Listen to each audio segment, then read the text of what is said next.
আমি আর পারছি না জুই। আমাকে রেস্ট নিতে দে, নয়তো মাথা ঘুরিয়ে পড়ে যাব রাস্তা। কথাটা বলেই কারো অপেক্ষা না করে ধূপ করে বসে পড়লাম রাস্তায় ঘাসের উপর। বড্ড ক্লান্তিতে শরীর নেতিয়ে যাচ্ছে আমার। এতক্ষণ যাবৎ মাথার উপর প্রহর সূর্যের তাপ নিয়ে হাঁটছিলাম নিরুদ্দেশ গন্তব্যের উদ্দেশ্যে। এই মুহূর্তে আমরা নরসিংদী জেলা বাগিচা এলাকায় অবস্থান করছি। এখানে কেন এসেছি এটা অবশ্য সবার জানা, তাই নতুন করে আর নাই বা বললাম কিছু। তবে এই মুহূর্তে আমার সঙ্গে রয়েছে আমার 4 বান্ধবী জুইকে সহ মাহি, মাইশা, সুমি আর আমি। সবার চোখে মুখে ক্লান্তির চেয়ে হতাশা বেশি, সেই সাথে কাঠফাটা রোদের অতিষ্ঠ বিরক্তি। আমাকে পা ছড়িয়ে রাস্তার ঘাসের উপর বসে যেতে দেখে সামনের থেকে দ্রুত এগিয়ে আসল জুই। সুমিকে সাইন কেটে আমার সামনে বসে খানিকটা উদ্বিগ্নতায় বলল, তোর বেশি খারাপ লাগছে রিক্তা? মাথা ঘুরছে তোর? পানি খাবি? ক্লান্তিতে মাথা নাড়িয়ে সম্মতি দিলাম, যার অর্থ হ্যাঁ, বেশি খারাপ লাগছে। লাগবে নাই বা কেন? অসুস্থ শরীর নিয়ে নরসিংদী এসেছি অচেনা জামাইয়ের চেনা ঠিকানা খুঁজতে। বিষয়টা আজব না? সত্যিই আজব। কিন্তু আমার ক্ষেত্রে যেন এসব আজব কারবার একটু বেশিই হয়ে থাকে। চট্টগ্রাম থেকে বাসায় এসেছি আজ 8 দিন গিয়ে 9 দিন হল। 104 ডিগ্রি জ্বর নিয়ে বাসায় এসেছিলাম সেদিন। আরিফ ভাইয়া আমাকে আর জুইকে নিয়ে এসেছিল চট্টগ্রাম থেকে একদিন হসপিটালে রেখে। তারপর থেকে আমি আশুগঞ্জ নিজের বাসায় আছি। আজ বিগত 8 দিন লাগলো আমার সুস্থ হতে। এখনও পুরোপুরি সুস্থ নয় আমি। তারপরও বান্ধবীদের হাত ধরে চলে আসলাম নরসিংদী জেলায় আমার অচেনা জামাইকে খুঁজতে।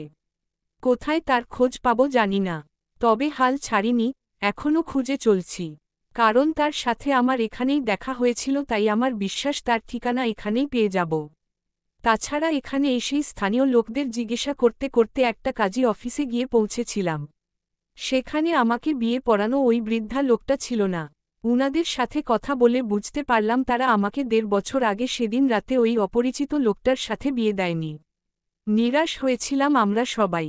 তবে লোকটা আমাদের আরও একটা কাজী অফিসে ঠিকানা দিয়েছে আর বলেছে সেখানে খোঁজ করতে। এখন সেই ঠিকানা অনুযায়ী হাঁটছিলাম আমরা। কিন্তু পথে মধ্যে ক্লান্তিতে বসে পড়লাম রাস্তায়। বড় বড় শ্বাস নিতে নিতে মুখের নিকাব মাথার উপর তুলতে তুলতে ফুটবল গলায় বললাম, দে পানি দে খাবো। আমার অসুস্থতা দেখে মাইশা, মাহি, সুমি তিনজনই আমাকে গোল করে দাঁড়ালো চারপাশে। গায়ে সবার বোরখা পরিহিত।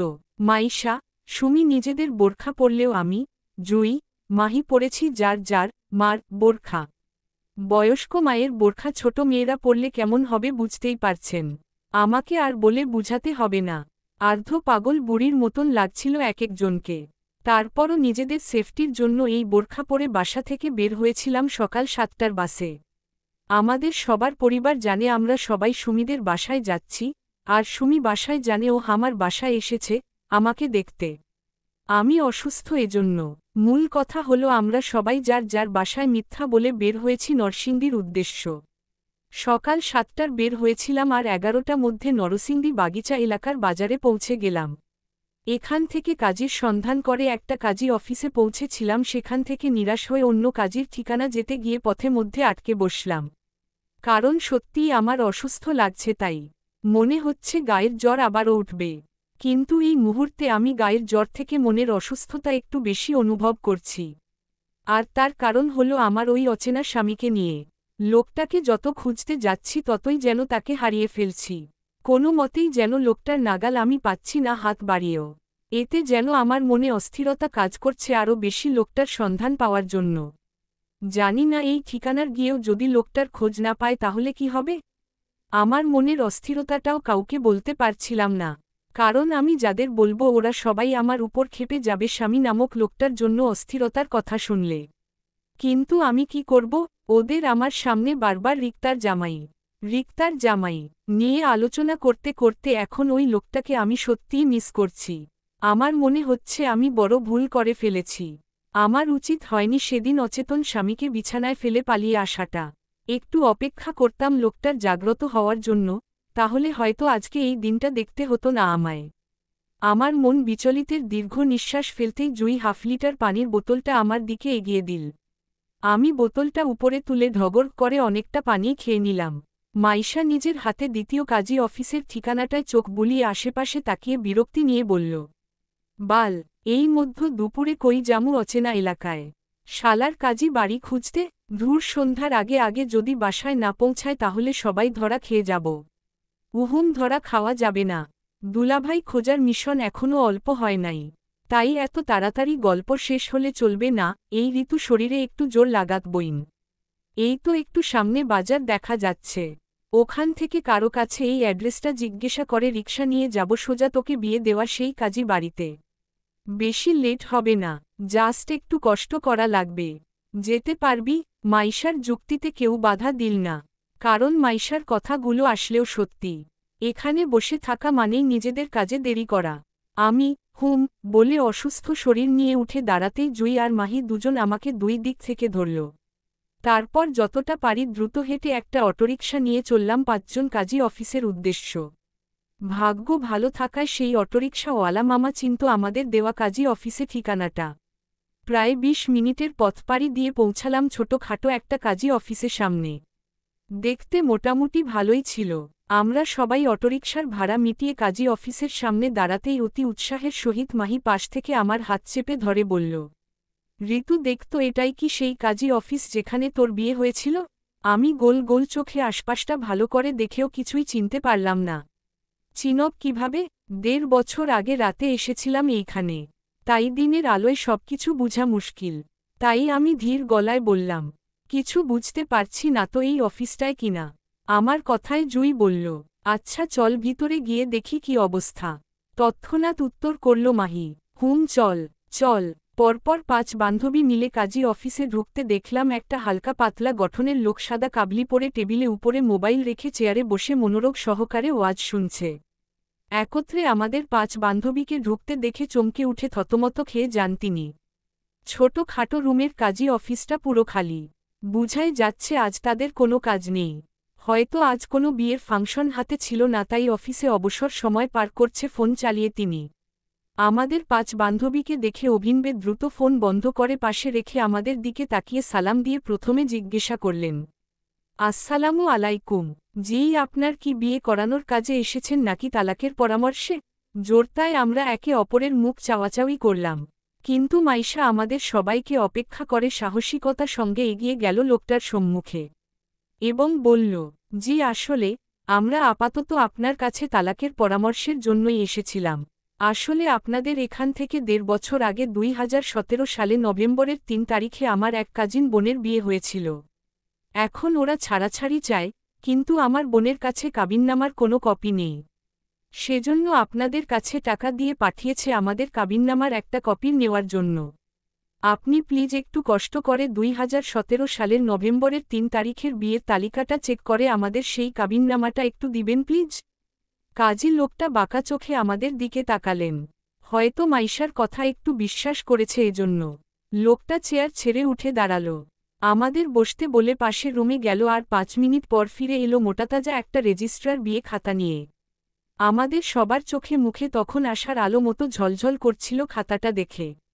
লোকটা আমাদের সামনে খাতা খুলে বসতে বসতে বলল, যার কাবিননামা লাগবে সেই কন্যার নাম কি?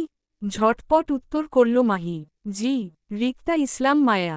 কাজী আর কোনো প্রশ্নই করলেন না, শুধু মনোযোগ সহকারে ২০১৭ সালে নভেম্বরের ৩ তারিখ ধরে রিক্তা ইসলাম মায়া নামের আমার কাবিননামাটা খুঁজতে লাগলেন।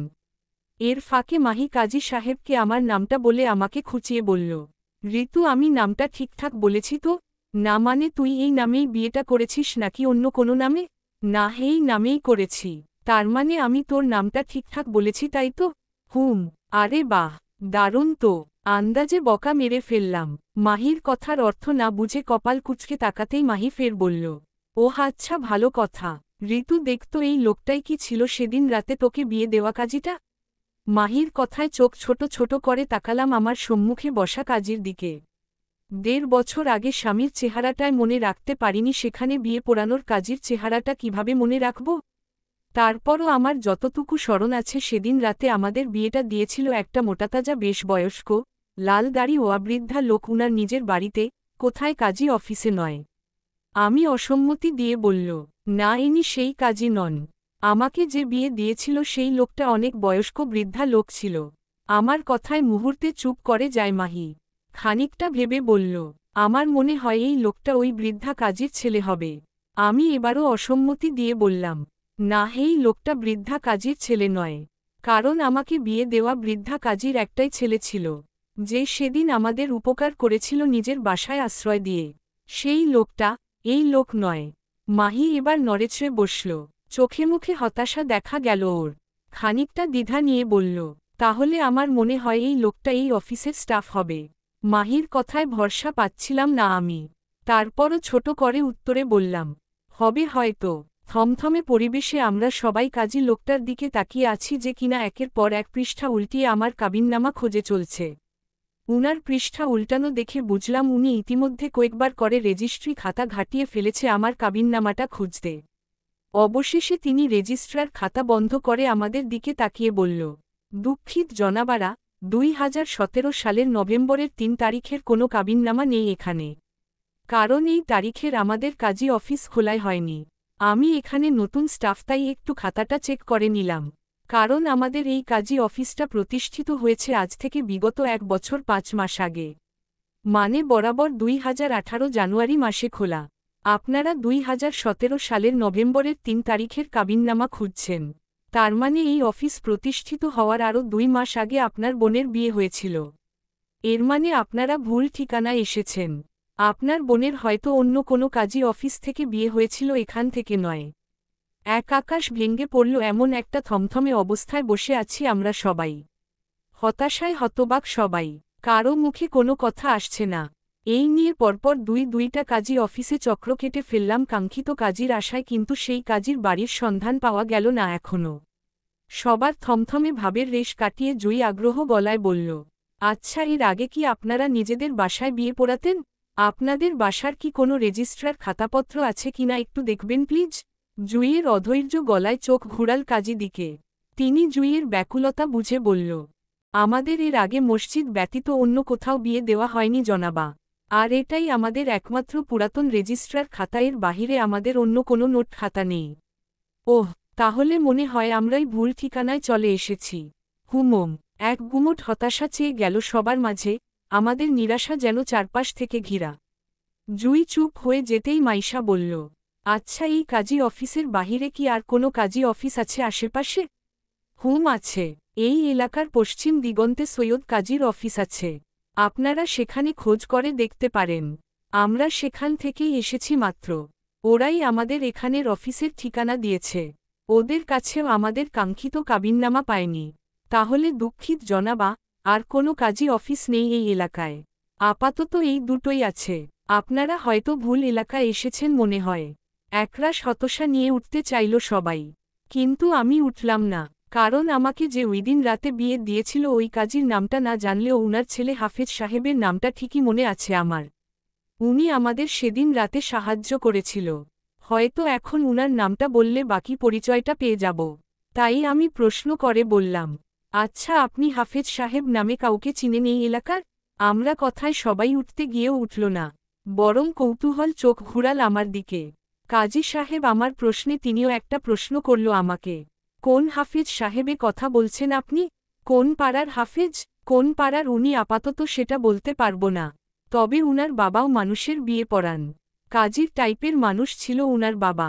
আমার কথায় উনি দ্রুত সম্মতি দিয়ে বলল, আচ্ছা আচ্ছা, আপনি কাজী মোল্লা হুজুরে কথা বলছেন? মসজিদের ইমামতি করতেন যে উনার কথা বলছেন না? সঠিক জানি না এই লোকটাই কিনা। তারপরও শেষ আশা মনে করে সম্মতি দিয়ে বললাম, জি, উনি। উনার বাসার অ্যাড্রেসটা দেওয়া যাবে? জি অবশ্য। আমি এক্ষুনি অ্যাড্রেসটা লিখে দিচ্ছি। তবে এখান থেকে বেশ দূরে নয় হুজুরের বাড়ি। 5 মিনিটের পথ গেলেই সামনে পেয়ে যাবেন হুজুরের বাড়ি। জি আচ্ছা, ধন্যবাদ। লোকটা থেকে কাগজের টুকরাটা হাতে নিয়ে উঠে দাঁড়ালাম। আমার সাথে সাথে বাকিরাও উঠে দাঁড়াল। সবার চোখে মুখে কৌতূহলের তীক্ষ্ণতা। হয়তো জানতে চাচ্ছে আমি কাজীর নামটা এতক্ষণ যাবত ওদেরকে কেন বললাম না। আসলে নামটা আমার নিজেরও স্মরণে ছিল না। আন্দাজে ডিল মারলাম আর কি। এবার আন্দাজ করাটা সত্যি কিনা সেটা লোকটার বাড়িতে গিয়ে বুঝতে পারব। টিল্ড অনেক চেষ্টায় অবশেষে সফল হলাম আমরা। আমাকে বিয়ে দেওয়া সেই কাজী বাড়িতে পৌঁছাতে সক্ষম হলাম। এই মুহূর্তে আমরা সবাই দাঁড়িয়ে আছি সেই হাফিজ সাহেবের বাড়িতে। এই বাড়ি থেকেই আমার বিয়ে হয়েছিল ১.৫ বছর আগে সেই অপরিচিত লোকটার সাথে। অবশেষে স্বামী নামক লোকটার পরিচয় পেতে যাচ্ছি বলে বুকের ভিতর অজানা একটা অস্থিরতা কাজ করছে। বুকটা ধুকধুক করছে ক্ষণে ক্ষণে। আমরা হাফিজ সাহেবের বাড়ির উঠানে দাঁড়িয়ে আছি, আমাদের ঠিক সামনে দাঁড়িয়ে আছে সুমন নামক হাফিজ সাহেব বড় ছেলে। এই ছেলেকে আমি আমার বিয়ের রাতে একটু করে দেখেছিলাম হাফিজ সাহেব আর দাদা কাজী মোল্লার পিছনে দাঁড়িয়ে থাকতে। ছেলেটার চেহারাটা মনে ছিল না, তবে এখানে এসে ছেলের কথা একটু আর্ধটু মনে করতে পারছি। এই মুহূর্তে শুরু যে আমার মনে টানটান উত্তেজনা কাজ করছে এমনটা নয়। বর্তমান সবার মাঝেই আমার মতো উত্তেজনা কাজ করছে। আর সেই উত্তেজনা থেকেই সুমন নামক ছেলেটি আমাদের কাছে আসতেই প্রথম প্রশ্নটা করল, মাহি, আমরা অনেক দূর থেকে হাফেজ সাহেবের কাছে এসেছি ভাইয়া, উনি কি বাসায় আছে? বোখরা পরিহিত আমাদের পাঁচকন্যাকে এক পলক চোখ বুলাল ছেলেটি। এতগুলো মেয়ের সাথে একত্রে কথা বলতে বেশ ইতস্তত ও দেখালো তাকে। এজন্য আমাদের থেকে চোখ সরিয়ে তাকালো মাহির দিকে। বিনীত সহিত বলল, জি না, আব্বু নরসিংদীতে নেই, উনি রাজশাহীতে আছে আজ বিগত 2 মাস ধরে। সুমি ছট করে প্রশ্ন করে বলল, উনি উইখানে কি করেন? কবে আসবেন?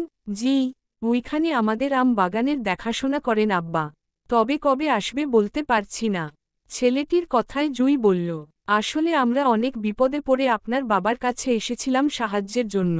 আপনার বাবা আমার ছোট বোনের বিয়ে দিয়েছিল 1.5 বছর আগে আপনাদের বাড়িতে, এজন্য উনার সাথে জরুরি ভিত্তিতে দেখা করতে চায়। আমরা। জুইয়ের কথায় হালকা কপাল কুচকাল ছেলেটি। তীক্ষ্ণ দৃষ্টিতে আমাদের সবাইকে এক পলক দেখে বলল, বিয়ে পোড়ানোর কাজ তো আমার আব্বা করত না, দাদা করত। আপনার বোনের বিয়ে যদি আমাদের বাড়ি থেকে হয়ে থাকে, তাহলে সেটা আমার দাদাভাইই দিয়েছিলেন, হয়তো আমার আব্বা না। ছেলেটির কথায় তৎক্ষণাৎ আমার স্বর্ণাভে আসল সেই বৃদ্ধা কাজী সাহেবের কথা। হ্যাঁ, উনিই আমাদের বিয়ে দিয়েছিলেন, উনার ছেলে নয়।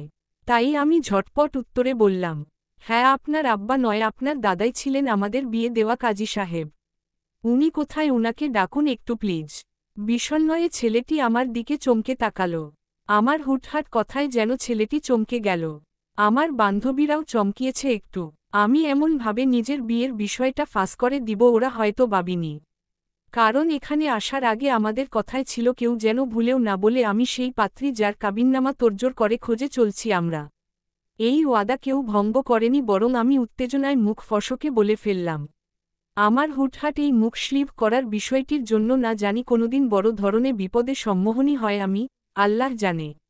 আমার বান্ধবীদের কড়া দৃষ্টি এড়াতে আমি ছেলেটির দিকে তাকালাম। ছেলেটি বিষণ্ণ কাটিয়ে বলল, আমার দাদা বেঁচে নেই, উনি আগুনে পুড়ে মারা গেছে আজ বিগত 1 বছর 4 মাস হয়েছে। সেই থেকেই দাদার কাজী অফিসটা বন্ধ। সুমন নামক ছেলেটির কথায় মাথা চক্কর দিয়ে উঠল সবার। তৎক্ষণাৎ হতাশা ঘোর চোখে মুখে ফুটে উঠল। এত কষ্ট করেও কি অবশেষে অচেনা লোকটার পরিচয় পাব না? এই কাজী সাহেবই তো চিনতেন আমার স্বামী নামক লোকটাকে। এখন তিনি মারা গেছেন, এবার কিভাবে পৌঁছাব ওই লোকটা অবধি?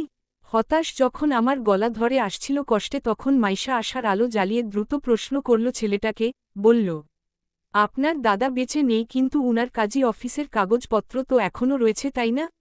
ওখানে নিশ্চয়ই বিয়ের পুরাতন রেজিস্ট্রার খাতাগুলো আছে। আসলে আমাদের 2017 সালের নভেম্বরের 3 তারিখের বিয়ে পড়ানো সকল লিস্টাগুলো লাগবে। এই তারিখে আপনাদের বাড়িতে রিক্তা ইসলাম মায়া নামক একটা মেয়ের বিয়ে দিয়েছিল আপনার দাদা। এই মেয়েটিই আমার বান্ধবী ও আমাকে দেখিয়ে ওর কাবিননামাটা আমাদের চায়। আপনি কি একটু কষ্ট করে আপনার দাদার অফিসের পুরাতন রেজিস্ট্রার খাতা ঘেঁটে আমাদের সেই কাবিননামার একটা ছবি দিতে পারবেন? আসলে আমরা অনেক আশায় এসেছিলাম এখানে। প্লিজ আমাদের আশা ভাঙবেন না। কষ্ট করে আমাদের একটু সাহায্য করুন না, রিক্তা ইসলাম মায়া নামক কাবিননামার খোঁজে দিয়ে। প্লিজ। মাইশার সহজ কথায় যেন এক আকাশ সমান চমকে উঠল ছেলেটি। মাইশার কথা শেষ হতে না হতেই তুমুল গতিতে আমার দিকে তাকিয়ে বলল, আপনিই সেই মেয়ে যার উদ্দেশ্য কিছুদিন আগে কিছু লোক এসেছিল আমাদের বাড়িতে। তারাও আপনাদের মতো করে একই তারিখের কাবিননামার কাগজটার খোঁজ করছিল। উনি সম্ভব আপনার স্বামী হবেন, আবার নাও হতে পারে, কারণ লোকটার সাথে আরও 2জন মানুষ ছিল একই কালো পোশাক পরিহিত, তাই ঠিকঠাক বলতে পারছিলাম না কোন লোকটা আপনার স্বামী হবে। ছেলেটির কথা এবার আমাদের মাথায় আকাশ ভাঙল। সর্বনাশ, সেই অচেনা লোকটা আমার খোঁজ করছে? কিন্তু কেন? আমাকে দিয়ে তার কি প্রয়োজন? নিশ্চয়ই খারাপ কোনো মতলব হতে পারে। ভয়ে আমার কলিজা শুকিয়ে কাট। সেই সাথে তুমুল উত্তেজনা দেখালো আমার একজন বান্ধবীদের ফেসে। ওরা একে একে ছেলেটির প্রশ্ন করতে লাগল। প্রথমে মাহি বলল, আপনি কি উনাদের কাবিননামা কাগজটা দিয়ে দিয়েছেন? না, দেয়নি। কারণ? ছেলেটিকে বলতে না দিয়ে তাড়াহুড়ো সুমি বলল, ভেরি গুড, দেননি। যান, কাবিননামা কাগজটি আমাদের জন্য নিয়ে আসুন। যান, যান। আমাকে দেখিয়ে ছেলেটি বলল, উনার কাবিননামার কাগজটি আমার কাছে নেই। সেটা তো। আবারও ছেলেটিকে বলতে না দিয়ে মাইশা বলল, নেই মানে? কাবিননামা কাগজ দিয়ে আপনার কি করেছেন? কাজী অফিসে না বিয়ের কাবিননামার একটা কাগজ থাকে, তাহলে আপনাদের কাছে থাকবে না কেন বলুন? সবার এত এত প্রশ্নে ছেলেটি এবার বেশ বিরক্ত হয়ে বলল, প্লিজ আমাকে বলতে তো দিন। আপনারা সবাই এত প্রশ্ন করলে আমি উত্তর দিব কিভাবে? জুই সবাইকে থামিয়ে দিয়ে শান্ত কণ্ঠে বলল, আপনি বলুন ভাইয়া, আমরা আপনার কথা শুনছি। দীর্ঘ নিঃশ্বাস ফেলে ছেলেটি বলতে লাগল, আসলে দাদার অফিসের ইলেকট্রিক শর্ট সার্কিটে হঠাৎ করে একদিন আগুন লেগে যায়। সেই আগুনে আমার দাদাভাই সহ অফিসের সবকিছু পুড়ে ছাই হয়ে যায়। কিছুই বাঁচাতে পারিনি। এজন্য মূলত আপনাদের এই মুহূর্তে সাহায্য করতে পারছি না। কারণ আমাদের কাছে কিছুই নেই। এই একই কথা আমি সেদিন ওই লোকগুলোকেও বলেছিলাম। 3টা লোক এসেছিল, আর আমাকে আপনার বিয়ের কাবিননামাটা দিতে বলেছিল। আমি কাবিননামাটা দিতে না পারায় আপনার তথ্য চাচ্ছিল আমার কাছে। আপনি আমাদের পরিচিত কেউ হন কিনা, বা আপনি কখনো কাবিননামা খোঁজে এখানে এসেছেন কিনা কাউকে নিয়ে এসব। আমি না করেছিলাম সেদিন, কারণ আপনি কখনোই আসেননি এতদিন। কিন্তু আজ আপনি আসবেন আমি ভাবতেও পারিনি। এমনটা জানলে আমি তাদের নাম্বার রেখে দিতাম। কল করে বলতাম আপনারা এখানে এসেছেন। আসলে আমি যতদূর বুঝলাম ওরাও আপনায় খুঁজছে। আপনারাও তাদের খুঁজছে, কিন্তু কেউ কারো খোঁজ পাচ্ছেন না। ছেলেটির কথায় জুই বলল, আপনার কাছে ওনাদের কোনো তথ্য আছে? উনারা কোথাকার মানুষ? নাম কি তাদের? এমন কোনো তথ্য আছে আপনার কাছে? দিতে পারবেন? জি না, পারব না। আসলে তখন বিষয়টি এত গুরুত্ব দেয়নি। লোকগুলো আমাকে যা প্রশ্ন করেছিল আমি সেই প্রশ্নের ঠিক ঠিক উত্তর করেছিলাম শুধু। তাছাড়া সবার মুখে মাস্ক পরা ছিল, তাই কাউকে চেনার উপায় ছিল না আমার। তবে উনাদের কথায় বুঝলাম ওরা ঢাকার মানুষ হবে। হয়তো কারো পাঠানো লোক হবেন। পোশাকে তেমনই মনে হয়েছিল আমার কাছে। হতাশার উপর হতাশা হচ্ছিলাম আমরা সবাই। সেই হতাশা নিয়েই জুই আবারও বলল, আচ্ছা, ওর আমাকে দেখিয়ে, যেদিন বিয়ে হয়েছিল সেদিন রাতে ওর স্বামীকে নিশ্চয়ই আপনি দেখেছেন? নামটাও শুনেছেন? আমাদের নামটা বলতে পারবেন একটু? সবার কৌতূহলী চোখ ছেলেটির দিকে তাক করা। কিন্তু ছেলেটি ইতস্তত চোখে আমার দিকে এক পলক তাকিয়ে বলল, আসলে সেদিন ঘুমের ঘোর ছিলাম আমি, এজন্য ঠিকঠাক বর বউ কাউকেই দেখিনি। বরের নামটা সেদিন রাতে শুনলেও এখন আমার মনে নেই, অনেক আগের কথা তো তাই। আর সেদিন রাতে ঘুমের রেশের মধ্যে বর বউকে দেখেছিলাম, তাই কারো চেহারাটাও মনে নেই। সকালে উঠে আমি কাউকে দেখতে পাইনি। মেয়ে নাকি রাতেই স্বামীকে রেখে পালিয়ে গিয়েছিল, এমনটা শুনেছিলাম আব্বা মুখে। বাকিটা আমার আব্বা বলতে পারবে ভালো। তিনিই আপনার বোনকে আমাদের বাসায় এনেছিল। জুই আবার প্রশ্ন করে বলল, আপনার বাবা নিশ্চয়ই ওই ছেলেকে চিনবে, রাইট? জি আব্বা চিনে উনার স্বামীকে। আব্বা মুখে শুনেছিলাম উনার, আমাকে দেখিয়ে, স্বামী নাকি অনেক বড় মাপের একজন লোক। উনাকে নাকি সবাই একনামে চিনে। আবার সবাই ভয়ও পায় নাকি? তাড়াহুড়োয় সুমি প্রশ্ন করে বলল, কেন ভয় পায় কেন? উনি কি সন্ত্রাস টাইপের লোক নাকি? সুমির প্রশ্নে ছেলেটি আমার দিকে তাকালো। ইতস্ততায় বলল, হবে হয়তো, আমি সঠিক জানি না। আব্বা জানে। জুই বলল, আচ্ছা, আপনার আব্বা আসবে কবে বলতে পারেন? জি, আমার আব্বা এখন আসবে না। এখন আমের সিজন। এই সিজনের আম বিক্রি করে আব্বা রাজশাহী থেকে বাড়িতে আসবেন, এর আগে না। আরও মাস 2-1-এর ব্যাপার। Tilted tilted. দরজা ঠেলে হৃদের অফিসে প্রবেশ করল আসিফ। হাতে এক টুকরো কাগজে নাম্বার লেখা। হৃদ অফিসিয়াল গ্যাটাপে ল্যাপটপের সামনে বসা। আসিফকে কক্ষে প্রবেশ করতে দেখেও চোখ উঁচিয়ে তাকালো না পর্যন্ত। মনোযোগ সব ল্যাপটপে টাইপিং করা নিয়ে। আসিফ হৃদের মনোযোগ বুঝে খানিকটা দ্বিধা করল কিছু বলতে। কয়েক সেকেন্ড সময় নিয়ে হৃদের দৃষ্টি আকর্ষণ করতে হাতের এক টুকরো কাগজটা টেবিলের উপর রেখে হৃদের দিকে বাড়িয়ে দিতে দিতে ইতস্তত গলায় বলল, ভাই, কোনো কাজ হয়নি। নরসিংদীতে আমাদের লোক পাঠিয়েছিলাম কয়েকদিন আগে। তারা খোঁজ চালিয়েও ভাবির কোনো তথ্য জোগাড় করতে পারেনি।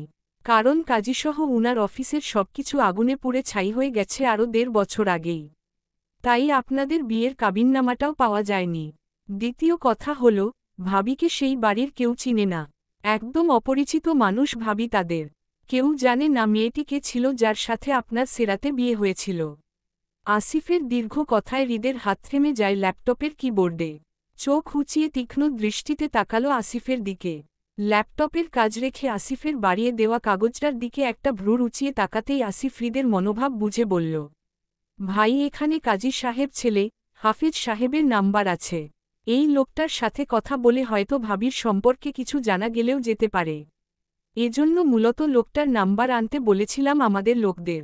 হৃদ আসিফের কথার কোনো উত্তর করল না, বরং হাত বাড়িয়ে এক টুকরো কাগজের পিসটা নিজের হাতে নিয়ে তীক্ষ্ণ দৃষ্টিতে নাম্বার উপর চোখ বুলিয়ে চেয়ারে গা ছেড়ে বসল। নাম্বার দিকে তীক্ষ্ণ দৃষ্টিতে তাকিয়ে থেকে আসিফের উদ্দেশ্য বলল, তোর ভাবির লুকোচুরি খেলাটা আমার আর ভালো লাগছে না আসিফ। কি করি বলতো, তোর ভাবিকে যত খুঁজতে যায় ততই সে আমার হাতে বাহিরে যাচ্ছে। এতে আমার ইন্টারেস্ট আরও বাড়ছে। তুই তো জানিস নিষিদ্ধ জিনিসের প্রতি আমার কতটা আকর্ষণ। না, তোর ভাবিকে দুটো থাপ্পড় মারার জন্য হলেও আমার তাকে দরকার। যা তো এই নাম্বারে লোকটাকে তুলে নিয়ে আয় তো। শালার, যতদিন বউকে দুটো থাপ্পড় না মারব ততদিন শান্তি নাই। যাহ লোক পাঠা। হৃদের গা ছাড়া কথায় আসিফ চোখ ছোট ছোট করে তাকায় হৃদের দিকে। বউকে দুটো থাপ্পড় মারার জন্য হৃদ খান এত তোড়জোড়ের অনুসন্ধান করে বউকে খুঁজছে বিষয়টি ভাবতেই সে অবাক। মূল কথা আসিফের যুক্তিতে আসল নারীদের বউকে থাপ্পড় মারার জন্য খুঁজা বিষয়টি। মেয়েটিকে থাপ্পড়গুলোই বা মারবে কেন? মেয়েটির বাকি দোষ এমন তো না যে হৃদ খান ভালোবাসে বউকে খুঁজছে পাওয়ার জন্য, বা তার ভালোবাসার বিয়ে করা বউ হঠাৎ পালিয়ে গেছে, কোনোটাই না। আবার এমনটাও না যে মেয়েটিকে পেলে হৃদ খান তাকে নিয়ে খুশি খুশি সংসার করবে। তেমন কিছু করবে না, তাহলে শুধু শুধু মেয়েটাকে থাপ্পড় মারবে কেন? কি অপরাধ মেয়েটির? তাছাড়া হাফেজ সাহেবও বা মেয়েটির খোঁজ দিবে কিভাবে? আসিফ যতটুকু বুঝতে পারছে অচেনা মেয়েটিকে খোঁজ হাফেজ সাহেব কেন কেউ বলতে পারবে না। অচেনা মেয়েটি আসলে কে ছিল? যতদিন না মেয়েটি নিজ থেকে ধরা দিচ্ছে হৃদের কাছে ততদিন পর্যন্ত হয়তো হৃদ খানও নিজের বউকে শনাক্ত করতে পারবে না, এতটা নিশ্চিত আসিফ। কিন্তু মুখ বাড়িয়ে কিছুই বলতে পারল না হৃদকে সে ভয়ে। তাই শুধু হাত বাড়িয়ে হৃদ থেকে হাফেজ সাহেবের নাম্বারটা নিতে নিতে সম্মতি দিয়ে বলল, জি ভাই, কাজ হয়ে যাবে। অবস্থানটা হৃদের গুলশানের বাড়িতে। এখানে হৃদের একাত্ম বসবাস, বডিগার্ড ও বেশ কিছু ছেলেদের নিয়ে। আসিফ হৃদের কথা মতো হাফেজ সাহেবকে রাজশাহী থেকে ঢাকা এনেছে দেখা করাতে। এতে করে হাফেজ সাহেব বেশ ইতস্তত। হৃদ খানের মতো লোক হঠাৎ উনাকে কেন ডাকবে, এই ভেবে তিনি অনেকটা চিন্তিত বটে। তবে আসিফকেও তিনি এই বিষয়ে জিজ্ঞাসা করেছিল উনাকে কেন ডেকেছে হৃদ খান। উত্তরে আসিফ তেমন কিছুই বলেনি, শুধু জানিয়েছে, ভাই আপনার সাথে কথা বলতে চায় এজন্য। ব্যাস। তারপর থেকেই উনি খানিকটা চিন্তি হঠাৎ উনাকে কেন জরুরি তলব দিল হৃদ খানের মতো মানুষ। নিশ্চয়ই কিছু একটা হয়েছে। এমনই তো আর উনার মতন একজন মানুষকে ডেকে গোপনীয়ভাবে কথা বলতে চাইবে না হৃদ খান। হাফেজ সাহেব চিন্তিত মুখেই আফিসের পিছন পিছন হৃদের বাড়িতে ঢুকল। বড়লোকের বিশাল কারবার সেটা উনি হৃদের বাড়ি দেখে বুঝল। সুখীন মানুষগুলার সখ্যতাটা তাদের বাড়ি দিয়ে বুঝার আরেকটা উপায়। হাফেজ সাহেব মাথা তুলে আশেপাশে তাকিয়ে বাড়ির পরিবেশ দেখতে দেখতে বাসার ভিতরে ঢুকল। এই বাড়িতে কোনো মেয়ে মানুষ দেখল না উনি, তবে বেশ কিছু ছেলেদের চোখে পড়ল। তিনি বুঝতে পারল রাজনৈতিক কারণে এসব ছেলেরা হৃদ খানের পিছনে কাজ করে। আর আসিফ তার খাস লোক। হাফেজ সাহেব আসিফের পিছন পিছন যেতে যেতে আবারও একবার বাড়ির আশেপাশে তাকিয়ে হৃদ খানের পরিবারকে খুঁজল। বিশেষ করে হৃদের বউকে, কারণ হৃদ খানের বিয়েটা তাদের বাড়ি থেকেই হয়েছিল, উনার বাবা দিয়েছিলেন। এতদিনে নিশ্চয়ই হৃদ খানের সন্তান হয়ে গেছে। হওয়ার কথা, বিয়ে তো হয়েছে অনেক দিন হল, প্রায় 2 বছরের কাছাকাছি। তিনি আশেপাশে থেকে দৃষ্টি সরিয়ে তাকালো আসিফের দিকে। আফিসকে পিছন ডেকে হৃদ খানের পরিবার বউয়ের কথা জিজ্ঞাসা করবে কিনা এই নিয়ে খানিকটা দ্বিধায় পড়ল। নেতাদের বউয়ের কথা জিজ্ঞাসা করলে যদি তারা রেগে যায় এই ভয়ে চুপ হয়ে গেলেন তিনি। শুধু আসিফকে অনুসরণ করে ড্রয়িং রুম অবধি গেল। সেখানেও বেশ কিছু ছেলেরা বসে আছে, হাতে পেপার কালেকশন নিয়ে হয়তো কিছুর তথ্য জোগাড় করছে তারা। আসিফকে দেখতে পেয়ে তারা সালাম দিল। আসিফ সালামের উত্তর দিয়ে তাদেরকে বাহিরে যেতে বলে হাফেজ সাহেবকে একা ড্রয়িং রুমে বসিয়ে দিয়ে গেল সিঁড়ি ধরে 2তলা হৃদের রুমে।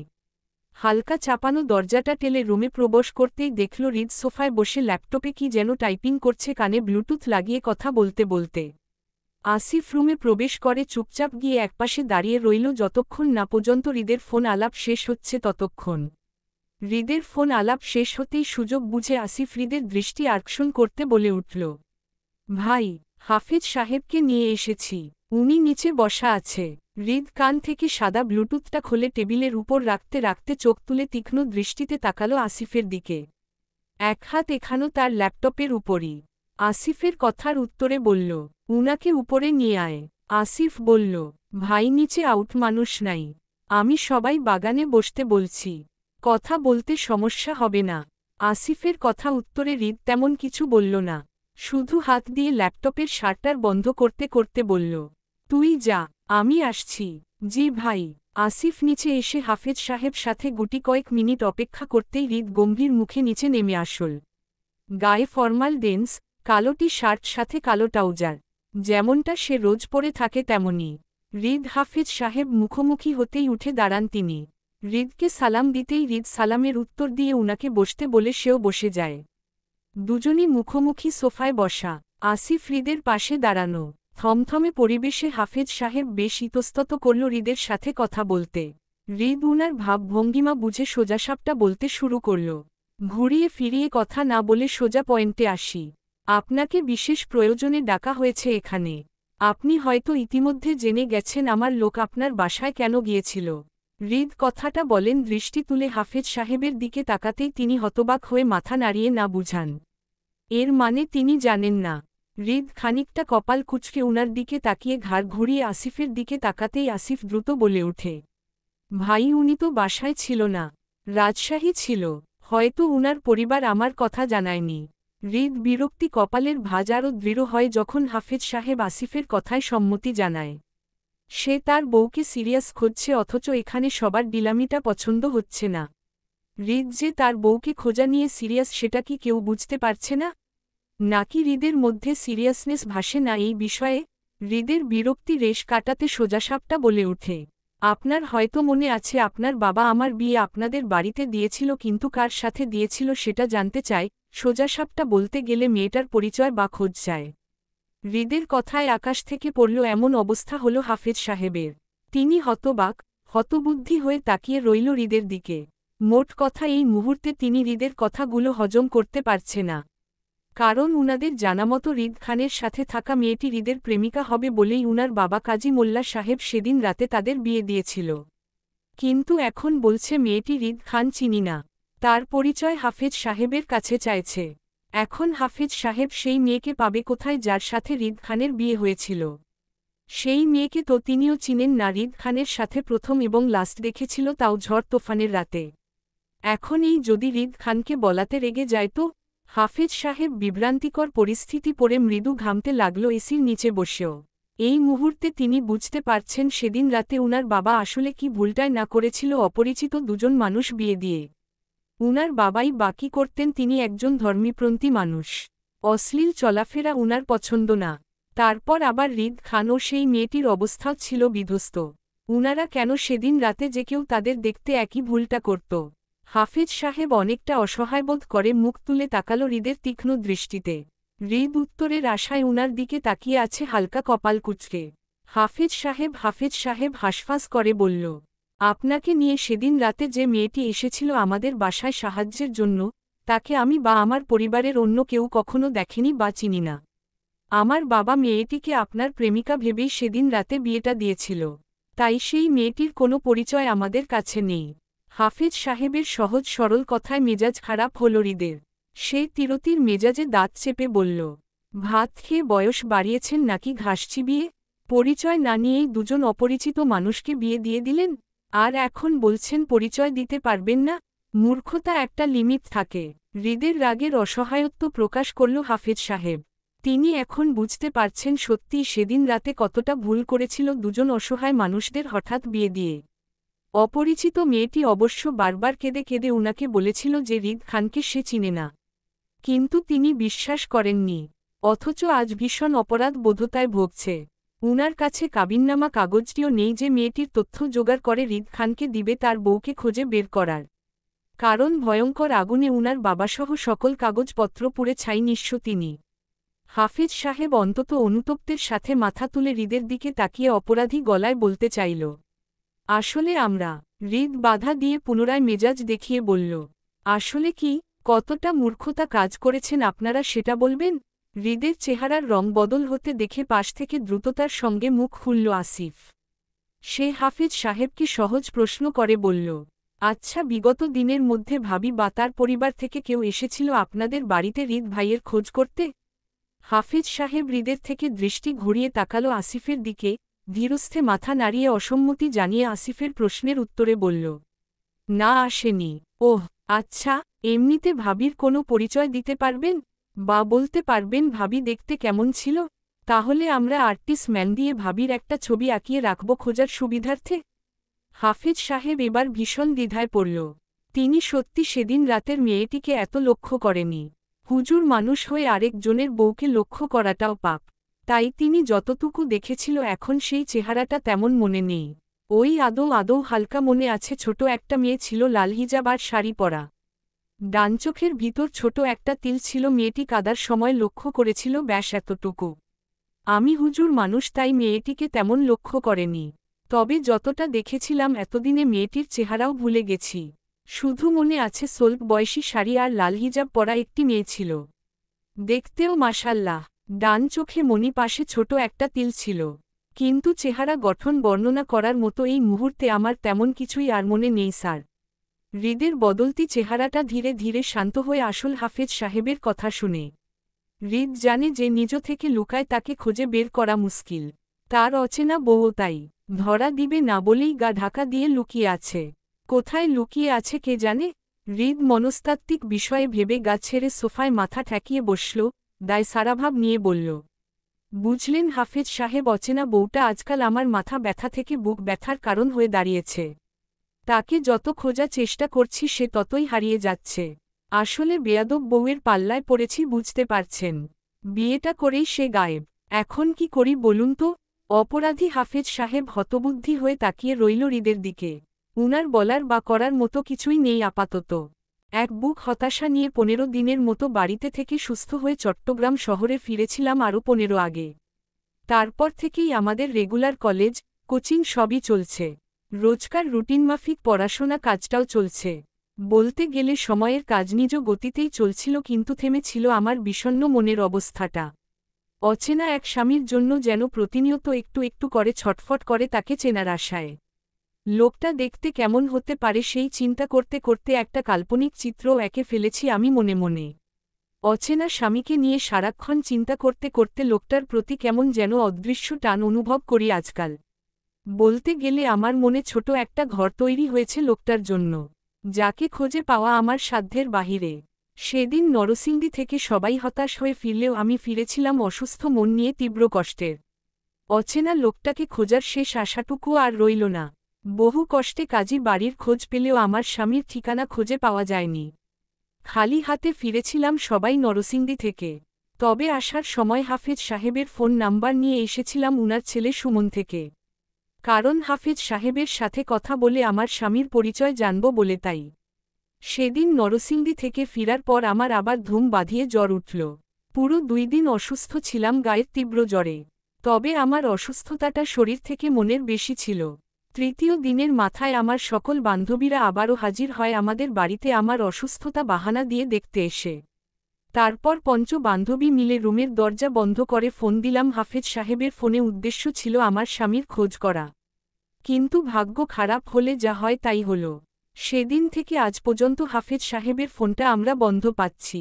প্রতিবারই নট রিসিভেবল বলছে ফোনের ওপাশ থেকে। নরসিংদীর ঘটনার পর থেকে আজ প্রায় 15 দিন গেল।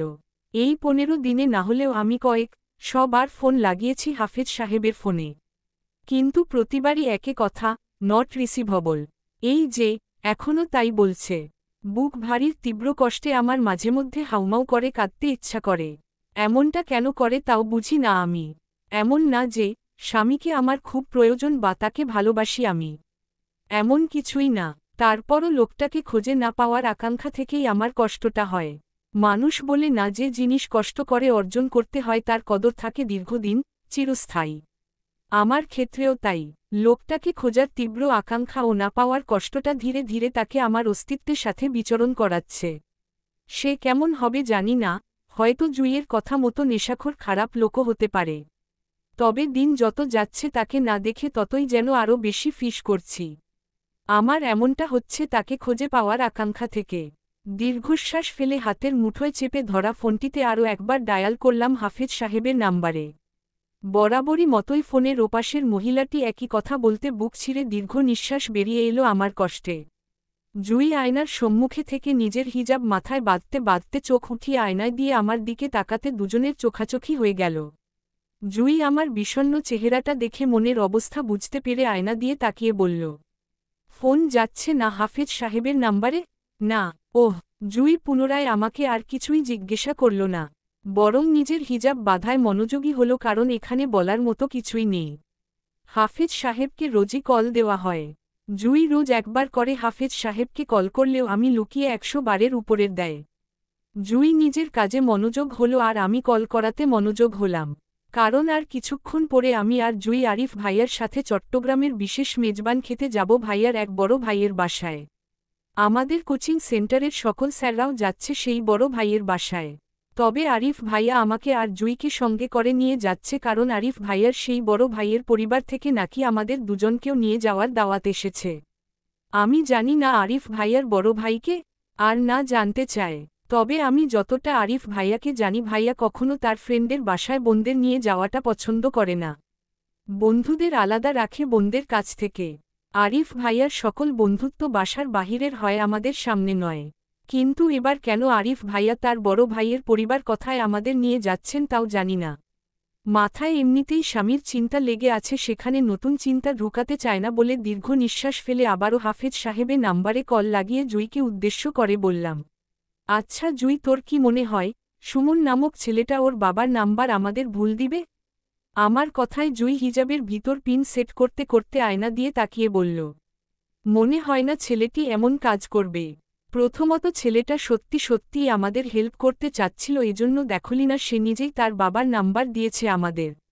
তাহলে ওর বাবার নাম্বারটা বন্ধ কেন বলছে? কল যাচ্ছে না কেন? আমার অসন্তুষ্টি কথায় হাত থেমে যায় জুইয়ের। কপাল কুচকে ঘাড় ঘুরিয়ে সরাসরি তাকালো আমার দিকে সন্দেহভাজক দৃষ্টিতে।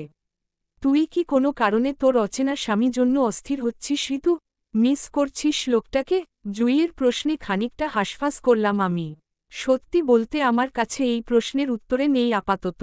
লোকটাকে মিস করছি এটা সত্য, তবে জুইকে বললে ও রেগে যাবে, এজন্য মিথ্যা বললাম।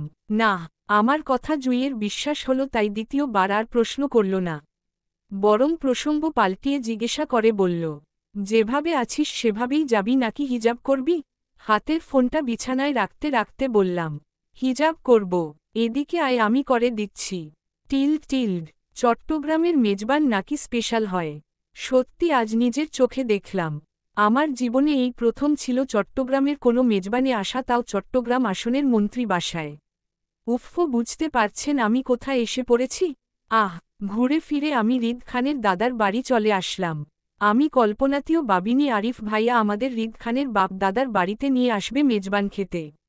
যদি জানতাম তাহলে আমি কখনোই আসতাম না, একদম নিষেধ করে দিতাম যাব না বলে। কিন্তু ফাটা কপাল আমার, এখানে এসেও প্রথমে বুঝিনি এটা যে রিদ খানের বাবার বাড়ি। বুঝেছি কখন জানেন? যখন রিদ খানের বাপ দাদার দেখলাম তখন ভেবেছিলাম হয়তো আমাদের মতো উনারাও এখানে ইনভাইট ছিল। কিন্তু পরে যখন দেখলাম এই অনুষ্ঠানে সকল মানুষজনই আগে উনাদের সাথে দেখা করে ভিতরে যাচ্ছে আর বাহিরে আসছে, তখনই সন্দেহ হলো। কিন্তু পরে যখন দেখলাম আরিফ ভাইয়া আমাদের নিয়ে আগে আসিফ নামক লোকটার সাথে দেখা করল, তখনই মাথায় আকাশ ভাঙল আমার। বুঝতে পারলাম আসিফ নামক রিদের খানের বডিগার্ড লোকটাই আমাদের ইনভাইট করেছিল এখানে আসতে, এবং এখানে আসার পর আরিফ ভাইয়াকে বলল আমাদের নিয়ে ভিতরে যেয়ে বসতে। ইস, কি বিভ্রান্তিকর অবস্থা! যে রিদ খান আমাকে 1 মাস আগে অপমান করে শাসিয়েছিল তার সামনে না পড়তে। ভাগ্যের ফেরে আজ আমি সেই রিদ খানের বাড়িতে এসে বসে আছি। না জানি আবার কখন এই লোকটার সামনে পড়ে যায়। আসিফ যখন এই অনুষ্ঠানে আছে তার মানে রিদ খানও আমার আশপাশে কোথাও আছে। এবার আল্লাহ আল্লাহ করে উনার সামনে না পড়লেই বাঁচি। ভরপুর মানুষের মধ্যে আমি আশেপাশে তাকিয়ে রিদ খানকে খোঁজার চেষ্টা করলাম অস্তিত্বে পড়ে। এই মুহূর্তে উনার সামনে পড়লে খুবই বাজে পরিস্থিতি তৈরি হবে আমার জন্য। যে লোকটা আমাকে অপমানিত করেছিল আজ তার বাসায় খেতে হবে জেনে সেটা অবশ্যই আমার জন্য লজ্জাজনক। আমি পরিস্থিতি বুঝে আশেপাশে তাকিয়ে বুঝালাম এত মানুষজনের ভিড়ে আমাকে খুঁজে পাওয়ার রিদ খানের জন্য অসম্ভব। চট্টগ্রামের টাকা পয়সাওয়ালা মানুষজনের অনুষ্ঠানে আসলে এই একটা সুবিধা, তারা ব্যাপক সমারোহ মানুষের আয়োজন করে। এত মানুষের ভিড়ে নির্দিষ্ট একটা মানুষকে খোঁজা মুশকিল, এজন্য আমিও খানিকটা নিশ্চিত হলাম রিদ খান আমাকে এই ভরপুর 1-2 হাজার মানুষের ভিড়ে দেখবে না বলে। তারপরও নিজের সেফটির জন্য মুখে মাস্ক লাগিয়ে নিলাম। বলা তো আর যায় না, যদিও রিদ খানের সামনে পড়ে যায় তো। এখানকার অনুষ্ঠানে এসে বুঝালাম আমার কোচিং সেন্টারের স্যাররা শুধু একা আসেনি, আমাদের কলেজে প্রিন্সিপাল স্যার থেকে শুরু করে সকল ডিপার্টমেন্টের স্যার ম্যামরাই এসেছেন, সাথে কিছু সিনিয়র ছাত্র ছাত্রীদের নিয়ে। আচ্ছা যাই হোক, আমি জুইয়ের সাথে রিদ খানের বাড়ির একপাশের পুকুর ঘাটে দাঁড়িয়ে রইলাম, কারণ এই পাশটায় মেয়েদের জন্য বসার জায়গায় করা আছে তাই। আর বাড়ির অন্য পাশটায় ছেলেদের আসা যাওয়া রাস্তা। আরিফ ভাইও সেদিকে আছে কোচিংয়ের স্যারদের সাথে দাঁড়িয়ে। আর আমাকে চিঠি দেওয়া রিফাত ভাইকে দেখলাম আরিফ ভাইয়ের সাথে দাঁড়িয়ে কথা বলছে। মোট কথা কেউ বাদ যায়নি এই মেজবানে আসা থেকে। হয়তো সবাইকে দাওয়াত করেছেন উনারা, কিন্তু আমাদের কেন আসিফ নামক লোকটা দাওয়াত করল? আমাদেরকে তো আসিফ লোকটা তেমন চিনিও না, কখনো কথা হয়নি আমাদের। তারপরও আমাকে কিসের ভিত্তিতে দাওয়াত করল সেটাই বুঝলাম না এখনো। আমার ভাবনার মাঝেই হঠাৎ একটা মোটাতাজা ছেলে এগিয়ে আসলো আমাদের দিকে। সব মেয়েদের উদ্দেশ্য করে জানালো আমরা সবাই খাবার প্যান্ডেলের দিকে যেতে। সবাই উঠে দাঁড়ালো, সাথে আমিও গেলাম মেয়েদের জন্য বরাদ্দ করা আলাদা প্যান্ডেলে। জুইয়ের পাশাপাশি বসলাম। আমাদের টেবিলে আরও 7-8 জনের মতো মেয়ে মহিলা মিলিয়ে বসল। একের পর একে ওয়েটার এসে আমাদের টেবিল ভর্তি খাবার দিয়ে যাচ্ছে। প্লেট নিয়ে সবাই খেতেও শুরু করে দিয়েছে, অথচ আমি না মাস্ক খুলছি আর না খাওয়া শুরু করছি। শুধু ঘাপটি মেরে বসে রইলাম চেয়ারে। তার কারণ একটাই, রিদ খানের বাসায় কিচ্ছু খাবো না আমি। লোকটা আমাকে আগেরবার অপমানিত করেছিল, সেজন্য আমার আত্মসম্মান এতটাও ছোট নয় যে একজন অপরিচিত লোকের অপমান সয়ে তার বাসায় খেতে বসে যাব। জুই থেকে শুরু করে আমাদের টেবিলে বসা সব মহিলা পর্যন্ত আমাকে খাওয়ার আদেশ দিচ্ছে বারবার। ওয়েটার ভাইগুলাও বারবার এসে আমার প্লেটের খাবার তুলে দিচ্ছে আর বিনীত সহিত বলছে খাওয়ার জন্য। আমি বরাবরই সবাইকে বলছি খাবো না, শরীর খারাপ লাগছে। আর জুইকে বাহানা দিলাম পেট খারাপের কথা বলে। টেবিলে বসা সবাই খেল আমাকে ছাড়া। একটা সময় জুইয়ের খাওয়া শেষ হতেই ওকে নিয়ে বের হলাম প্যান্ডেলের ভিতর থেকে। আরিফ ভাইয়াকে দেখলাম আশেপাশে কোথায় নেই, বুঝলাম ওরা বোধহয় খাওয়ার প্যান্ডেলে আছে। আমি আর মাথা ঘামালাম না, জুইকে নিয়ে সেই পুকুর ঘাটেই বসলাম। আশ্চর্যজনকভাবে আমি রিদ খানকে দেখলাম না আশেপাশে কোথাও। লোকটাকে কি আজ নিজের বাড়িতে আসেনি নাকি? অবশ্য যে তোত্তারা মানুষ না আসাটাও অস্বাভাবিক কিছু না। এদিকে ক্ষুধায় সত্যি সত্যি পেট শব্দ করে গুড়গুড় করছে আমার, সেই সাথে ফ্রিতে মাথাও ঘুরাচ্ছে গরমে। আমার বেশিক্ষণ ক্ষুধা সহ্য হয় না বলেই মাথা ব্যথা উঠে যায়। আমার অবস্থা যখন নাজেহাল তখনই হুট করে কোথা থেকে রিফাত ভাইয়া এসে বসল আমাদের পাশে বেশ হাসি মুখে। উনার হাতে ছিল একটা ঠান্ডা পানির বোতল। আমি প্রথমে রিফাত ভাইয়ের কথা বলতে চাইনি, কিন্তু পানির বোতলটা দেখে আর কথা না বলে থাকতে পারলাম না। পানি তৃষ্ণাটা পেয়েছিল অনেক, তাই রিফাত ভাই থেকে পানির বোতলটা চেয়ে নিয়ে মাস্ক খুলে ঢগর করে কয়েক ঢুক গিলে গলা ভিজিয়ে নিলাম। এবার পেটে ক্ষুধা সাময়িক সময়ের জন্য কিছুটা নিবারণ হল। আবারও ক্ষুধা লাগলে পানিটা খেতে পারবো বলে রিফাত ভাইকে আর বোতলটা ফিরিয়ে না দিয়ে নিজের কাছে রেখে দিলাম। রিফাত ভাইয়া আমাদের সাথে বেশ কিছুক্ষণ আড্ডা দিতেই সে হঠাৎ পান খাওয়ার অফার করল আমাদের। খালি পেটে আমি পান খেতে রাজি হলাম না। তারপর আবার মনে মনে জেদ কাজ করছিল রিদ খানের বাসার কিছু খাবো না বলে। তাই আমি পান খেতে রাজি না হলেও জুই রিফাত ভাইয়ের কথায় রাজি হল পান খেতে। মূলত এই অনুষ্ঠানে মিষ্টি পানের আয়োজন করা হয়েছে। জুইকে নিয়ে রিফাত ভাই সেদিকেই গেল আর যাওয়ার সময় আমাকে বলে গেল এখান থেকে অন্য কোথাও না যেতে, ওরা দ্রুত চলে আসবে। আমি মাথা নাড়িয়ে সম্মতি দিলাম ওদের। ওরা চলে গেল। আমি একাই বসে রইলাম পুকুর ঘাটে বেশ কিছুক্ষণ। কি ম্যাডাম, সারা বছরই কি আপনার পেট খারাপ থাকে নাকি? পরিচিত কণ্ঠের কথা শুনে চমকে উপর দিকে তাকাতেই দেখতে পেলাম রিদ খানকে।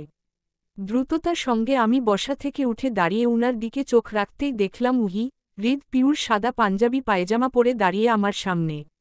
পাঞ্জাবি হাতা দুটো টেনে ভাঁজ করা কুইন অবধি। বাম হাতে ঘড়ি তো, দুহাতের বড় বড় পশমগুলো ঘামে ভিজে লেপ্টে আছে হাতের ভাঁজে। আমি উনার অনাকাঙ্ক্ষিত উপস্থিতে প্রথমে ভরকে গেলেও এবার বেশ ইতস্তত বোধ করালাম, যখন উনি আমার পেট খারাপ হওয়া নিয়ে কথা বলছে তখন।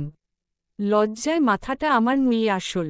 তবে আশ্চর্যের বিষয় হলো এই লোকটা কিভাবে জানল আমার পেট খারাপের কথাটা? এটা তো জানার কথা না, কারণ আমি জুইকে ছাড়া অন্য কাউকে বলেনি এই কথাটা। তাহলে জুই নিশ্চয়ই আমার কথাটা এই লোককে বলতে যাবে না। তাহলে এই লোক জানল কিভাবে? আমার অন্যমনস্ক মধ্যে দিয়েই হঠাৎ অনুভব করলাম হৃদ খান আমার পায়ের কাছে নুয়ে হাত দিচ্ছে। আমি চমকে উঠে দ্রুত এক কদম পিছিয়ে যেতেই বুঝলাম, উনি আসলে নুয়ে আমার পায়ের কাছ থেকে রিফাত ভাইয়ের পানির বোতলটা হাতে নিচ্ছে। বোতলা হাতে নিয়ে সোজা হয়ে দাঁড়িয়ে তীক্ষ্ণ দৃষ্টিতে তাকালো অর্ধেক খাওয়া পানির বোতলটার দিকে, আমাকে উদ্দেশ্য করে বলল, কি ম্যাডাম, শুকরিয়া আদায় করেছিলেন আপনি আমার পরিচিত নন এজন্য হুমুম? লোকটার কথা এবার আমি চোখ তুলে তাকায়। লোকটা আগেও একবার বলেছিল উনার পরিচিত নয় বলে আল্লাহ কাছে শুকরিয়া আদায় করতে, কিন্তু কেন? আমরা পরিচিত হলে কি এমন হতোই বা? এজন্য পাল্টা প্রশ্নে হৃদ খানকে বললাম, না করেনি, কিন্তু এজন্য শুকরিয়া আদায় করার কি আছে? উনি বোতল থেকে দৃষ্টি সরিয়ে তাকালো আমার দিকে। বাম হাতে বোতলটা চেপে ডানহাত চালান করল উনার পুরুষওয়ালি চুলের মাঝে। দৃষ্টিতে তীক্ষ্ণতা বজায় রেখে সোজাসাপটা উত্তরে বলল, এই যে আপনি ভালো আছেন, প্রেমিকের সঙ্গে বসে আড্ডা দিতে পারছেন, তার পানি পান করতে পারছেন বিনা বাধায়, এজন্য অন্তত আপনার শুকরিয়া আদায় করা দরকার। কারণ আপনি আমার কেউ হলে এতক্ষণে আপনার প্রেমিকের হাত আর আপনার মুখের নকশা দুটোই মানচিত্র হয়ে যেত। কথাগুলো শেষ করেই ডিল মেরে বোতলটা পুকুরের পানিতে ফেলে দিল উনি। আর আমি লোকটা শান্ত কণ্ঠের হুমকিতে গা শীতল হয়ে আসল। আজব লোকের পাল্লায় পড়েছি তো সবসময়ই আমাকে এমন গুন্ডামির করে হুমকি দেয় কেন তার সাথে কিসের এত শত্রুতা আমার? এই নিয়ে চতুর্থবারের মতো দেখা আমাদের প্রতিবারই এমন হুমকি ধামকি দিয়ে আমায় অপমান করেছেন লোকটা। আজ উনার বাসায় এসেছি মেহমান হয়ে, আজ অন্তত একটু ভালো ব্যবহার করা যেত আমার সাথে, অথচ তার কোনো পরিবর্তন নেই।